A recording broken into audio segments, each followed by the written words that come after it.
আমরা আজকে আসছি পটিয়া সুচক্রোধন। আসসালামু আলাইকুম, কি অবস্থা সবার? আজকে শুনলাম পটিয়াতে নাকি অনেক সুন্দর একটা পার্ক হয়েছে। ওইখানে যাওয়ার জন্য ফ্যামিলি সহ প্রস্তুতি নিচ্ছি। ভাবিরা তো রেডি হয়ে গেছে সবাই, এই দেখো গাড়ির জন্য সবাই অপেক্ষা করতেছে। গাড়িতে উঠে গেলাম, গাড়িতে ওঠার পর আমরা সোজা চলে যাচ্ছি সিএনজি করে, নিজের প্রাইভেট কার আর কি সিএনজি, ওইটা করে পার্কে।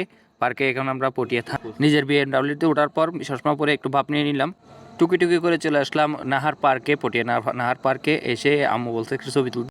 আমি ছবি তোলার বাহানা করে ভিডিও নিয়ে নিলাম এবং চারপাশে আস্তে আস্তে করে ঢোকার চেষ্টা করতেছি। ঢুকে দেখতেছি দুই পাশেই ফুল গাছ লাগানো ছিল ঠিকই, কিন্তু এখনও সেখানের কাজ নির্মাণাধীন। হঠাৎ করে চোখে পড়লো একটা লাভ পয়েন্ট, তারা লাভ পয়েন্ট করতেছে, যদিও আমি সিঙ্গেল আসছি, এখানে আমার কোনো কাজ নাই। চারপাশের ভিউটা খুব সুন্দর ছিল। আসসালামু আলাইকুম। আমরা আজকে আসছি পটিয়া সুচক্রোধন দ্বীপ, যে নাহারনা পার্ক নামে যে পার্ক,